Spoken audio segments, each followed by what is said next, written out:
Salut Serge, ça va? Salut.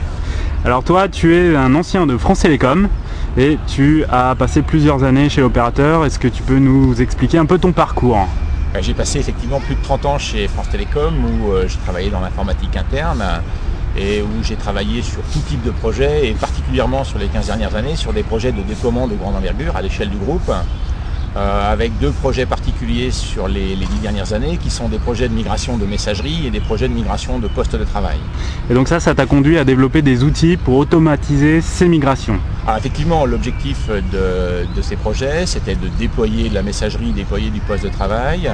Mais jusqu'à présent, ce sont des déploiements qui se faisaient manuellement. Il fallait passer sur tous les postes de travail pour aller les paramétrer, pour aller récupérer les données, etc. etc. Et sur un parc comme celui de France Télécom, ça représentait des jours et des jours de techniciens. Combien de postes environ? Alors environ 100 000 postes et 50 000 boîtes aux lettres dans l'architecture que nous ciblions. Et l'objectif donc de ces projets était de déployer, mais déployer en envoyant des techniciens sur le terrain conduisait ces projets à être extrêmement coûteux, extrêmement longs à déployer.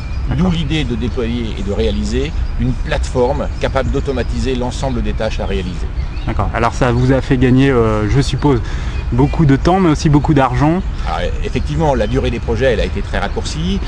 Sur la messagerie, l'évaluation du gain financier de l'automatisation est de l'ordre de 8 millions d'euros. Sur le poste de travail, il est bien plus conséquent que ça. D'accord.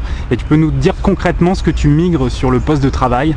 Concrètement, quand on fait une migration de messagerie, on va migrer les boîtes aux lettres entre les différents serveurs de messagerie, mais on va aussi avoir besoin de passer sur le poste de travail pour aller par exemple paramétrer le client de messagerie, passer d'un client Notes vers un client Outlook, convertir les données au format Notes vers le format Outlook. Donc il va falloir faire un certain nombre de tâches manuelles, peu ou prou outillées aujourd'hui, pour réaliser ces conversions. Ça prend en gros 4 heures. Alors globalement, selon la volumétrie des données, il faut compter 4 heures de technicien pour faire une conversion d'une boîte Notes vers une boîte Outlook. D'accord. Et sur le poste de travail, tout ce qui est applicatif Alors côté migration poste de travail, c'est beaucoup plus complexe puisqu'on va trouver tout type de données, tout type de paramètres, tout type de fichiers répartis dans différents répertoires sur différentes partitions du disque, etc. Et il va falloir dans ce cas-là être capable de synchroniser et de migrer toutes les données, tous les paramètres pour les déployer sur le nouveau système d'exploitation.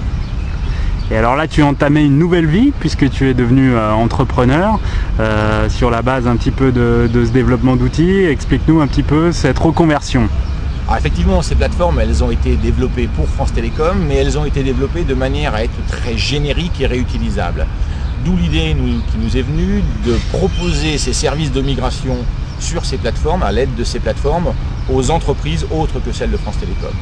Et c'est pour ça qu'en fin 2006, on a créé Refresh IT Solutions, en rachetant les droits d'exploitation de ces logiciels et des brevets qui sont déposés sur ces technos à France Télécom, de manière à offrir ces services. Et vous en êtes où là? Vous essayez, si j'ai bien compris, de convaincre les infogéreurs, les clients de la crédibilité de la solution? Alors effectivement, on démarre, donc la crédibilité n'est pas... on n'est pas cru systématiquement dès qu'on annonce ce qu'on fait. Donc aujourd'hui, on a deux angles d'attaque. Effectivement, les infogéreurs et les sociétés de services qui jusqu'à présent déployaient à la main. On essaie de les convaincre de l'intérêt d'utiliser des solutions automatisées. Et puis des clients finaux en direct, bien évidemment. D'accord. Et alors là, l'avenir, si j'ai bien compris, l'outil est déjà compatible avec Vista. Hein, c'est bien ça. Donc, Bien évidemment, la migration de PC aujourd'hui, on l'a fait vers Windows XP, mais vers Windows Vista, et on est prêt, bien évidemment, et nos outils le font. D'accord. L'avenir de la solution, ça sera quoi à plus long terme, à plus longue échéance? Alors, à plus longue échéance, ça va être de poursuivre les opérations de migration, de suivre les évolutions Microsoft, mais ça va aussi être de développer d'autres workflows de migration, et voire même sur le PC, de proposer cette solution au travers Internet pour les PME, les petites entreprises.